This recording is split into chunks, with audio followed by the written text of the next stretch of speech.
झटका या हलाल, ये बहस बहुत तगड़ी है और इसके पीछे काफ़ी सारी पॉलिटिक्स भी चलती रहती है।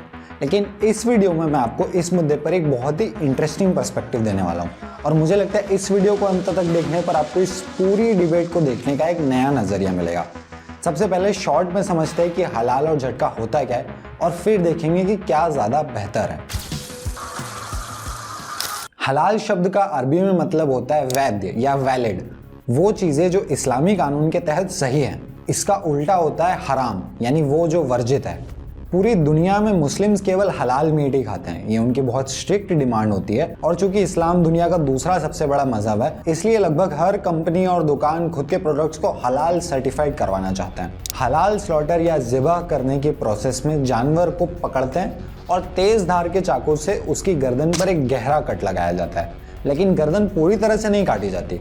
रीढ़ की हड्डी पे कोई चोट नहीं लगती है और फिर उसका सारा खून बहने दिया जाता है जब तक वो जानवर पूरी तरीके से मर नहीं जाता। हलाल के समर्थकों का कहना होता है कि उनकी विधि से मारे हुए जानवर का मांस ज्यादा अच्छा होता है कि ज़बिया किया हुआ गोश्त झटके के गोश्त से ज्यादा फ्रेश होता है। सिर्फ यही नहीं, उनके अनुसार इस विधि से जानवर को कोई दर्द भी नहीं होता।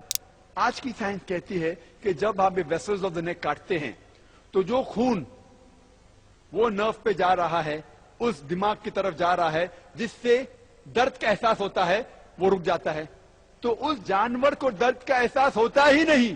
इसके विपरीत झटका विधि में नाम से ही पता चलता है कि इसमें एक शार्प हथियार से जानवर की गर्दन पर पीछे से वार किया जाता है और एक बार में ही रीढ़ की हड्डी सहित उस जानवर का सर धड़ से अलग कर देता है। इसकी शुरुआत सिख समुदाय ने की थी और यह विधि अधिकतर राजपूत, सिख और मांस खाने वाले बौद्ध और हिंदुओं में प्रचलित है। इस विधि के समर्थक कहते हैं कि ये दया दिखाती है। ਆਪਾਂ ਦਇਆਵੰਤ ਨੇ ਸ਼ਾਤਰੂ ਜਾਂ ਬੱਕਰਾ ਝਟਕਾਉਂਦੇ ਉਹਨੂੰ ਵਧੀਆ ਪਾਲ ਕੇ ਵਧੀਆ ਖਿਲਾ ਪਿਲਾ ਕੇ ਜਾਂ ਝਟਕਾਉਂਦੇ ਫਿਰ ਇੱਕਦਮ ਬੁਮ।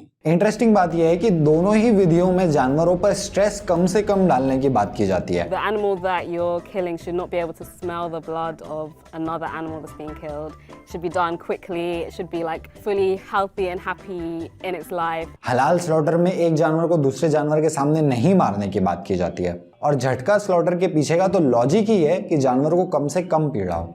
But ये देखोगे, it's got no रहम। Sikhi is all about daya and halal meat has got no daya। इस मुद्दे में थोड़ा गहरे जाने के लिए हमें स्लॉटर हाउसेस और ट्रांसपोर्टेशन की प्रैक्टिसेस को देखना होगा कि वहां पर आखिर होता क्या है। सच यह है कि दुनिया के अलग अलग हलाल सर्टिफाइड स्लॉटर हाउसेस में हुई इन्वेस्टिगेशंस दिखाती हैं कि वहां एनिमल क्रूरल्टी एकदम नॉर्मल बात है। जानवरों को लात मारना, फेंकना, उनके साथ ज़बरदस्ती करना और उन जानवरों का अथाह पीड़ा से होकर गुजरना आम बात है। जब इस तरह की फुटेज लीक होती है तो चारों ओर से मांग उठती है कि पशुओं के साथ इस तरह का व्यवहार नहीं होना चाहिए। और ये सिलेक्टिव फुटेज नहीं है, हर जगह यही हो रहा है। एक के बाद एक अलग अलग स्लॉटर हाउसेज और फार्म्स में लंबे समय तक की गई इन्वेस्टिगेशंस में यही बात सामने आती है। भारत की बात करें तो यहाँ पर तो जानवरों के साथ और भी बुरा बर्ताव किया जाता है। मुर्गे के गले पर छुरी चलाकर उस तड़पते हुए जीव के पंख उखाड़ना, पैरों के नीचे दबा लेना और भूखा प्यासा पिंजरे में बंद रखना रोज की बात है।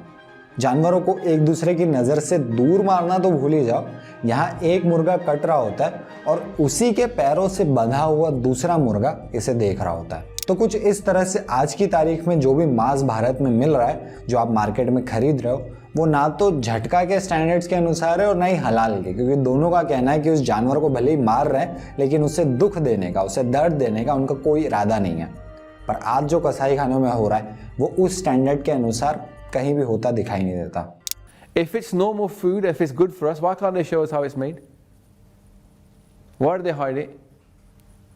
It's not compassionate, that's why. Yeah? It's cruel. It's not compassionate, it's cruel. As simple as that. अपनी इस पर्सपेक्टिव को थोड़ा और गहरा करते हैं। झटका और हलाल की इस डिबेट में एक बात हम अक्सर भूल जाते हैं कि कहानी स्लॉटर हाउस में नहीं शुरू होती, वो शुरू होती है एक फार्म में। तो पशुओं की नज़र से इस डिबेट को सेटल करने के लिए हमें थोड़ा सा पीछे जाना होगा और बात करनी होगी उस जानवर के बाकी के जीवन की।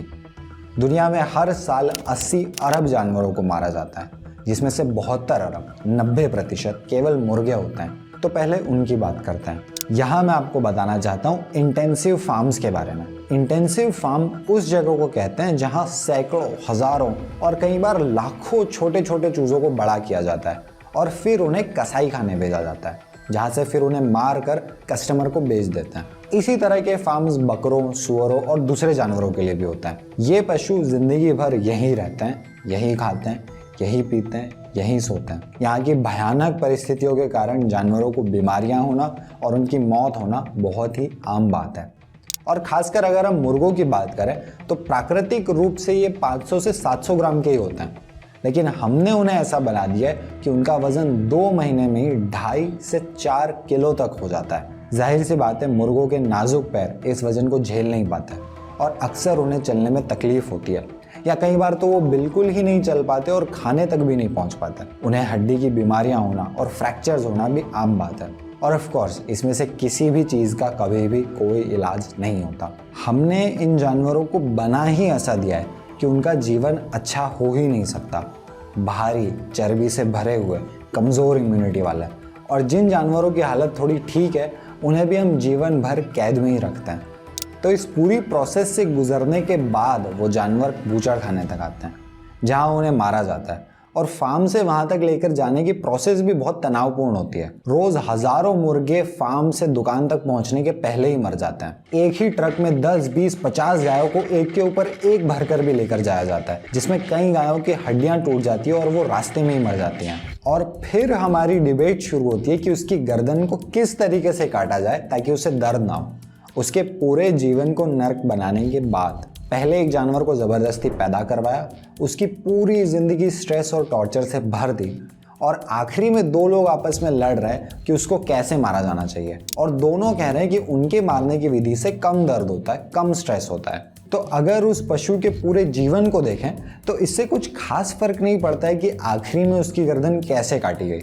उसका पूरा जीवन तनाव, दर्द, पीड़ा और मजबूरी में ही बीता है। ये सब वो शब्द है जिनका कि हलाल और झटका दोनों के समर्थक बोलते हैं कि हमारी विधि में ये शब्द नहीं आता है। अगर आप सच में चाहते हैं कि आप करुणा या रहम के रास्ते पर चलें और उस जानवर का दर्द कम करें, तो आपको उसकी ज़िंदगी भर होने वाले टॉर्चर की बात करना होगी। उस आखिरी के 5 मिनट में ऐसा क्या खास है?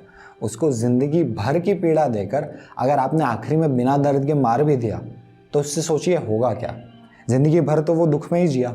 अब यहाँ पर समस्या है कि जिस इंटेंसिव फार्मिंग की हम बात कर रहे हैं, अगर आपको उसे बंद करवाना है तो आपको मांस की डिमांड को ही कम करना पड़ेगा। ऐसा इसलिए क्योंकि आज की तारीख में पृथ्वी पर लोगों की जनसंख्या 8 अरब हो चुकी है और मांस की डिमांड ही पूरी दुनिया में इतनी ज़्यादा है कि ये सारी प्रैक्टिसेस किए बिना मांस का प्रोडक्शन हो ही नहीं सकता इतने बड़े स्केल पर। अगर कम से कम जगह में ज़्यादा से ज़्यादा मुर्गों को, गाय भैंसों को, बकरों को, सुअरों को नहीं ठूस ठूस कर भरेंगे, उनके वेलफेयर का, उनकी सेहत का, उनकी पीड़ा का ख्याल किए बिना उन्हें ट्रांसपोर्ट नहीं करेंगे और जल्द से जल्द ज़्यादा से ज़्यादा जानवरों को नहीं मारेंगे, तो पूरी दुनिया को इतना सारा मांस मिलेगा ही नहीं कि उसकी डिमांड पूरी हो सके। दुनिया का 90% से ज़्यादा मांस इसी तरह के इंटेंसिव फार्म से आता है। अगर ये नहीं होगा तो आज की तारीख में बड़े स्केल पर लोगों को मांस मिलेगा ही नहीं। और इस सब के बाद हमें ये भी ध्यान रखना चाहिए कि ये सब कुछ होना ज़रूरी नहीं है।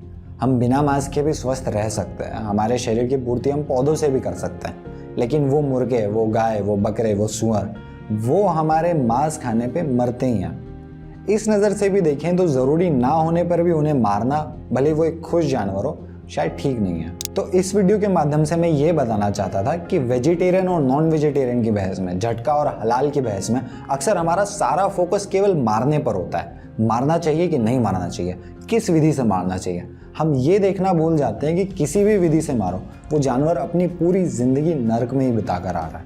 तो अगर सच में आपको एनिमल क्रूअल्टी कम करना है तो आपको एनिमल फार्मिंग के इस सिस्टम के खिलाफ होना पड़ेगा। और आज की तारीख में इसका मतलब हुआ कि आपको मांस खाने के खिलाफ होना पड़ेगा, मांस की डिमांड को कम करना पड़ेगा। क्योंकि जैसा हमने डिस्कस किया, बिना इस सिस्टम के मीडियम और लार्ज स्केल पर मांस का धंधा हो ही नहीं सकता।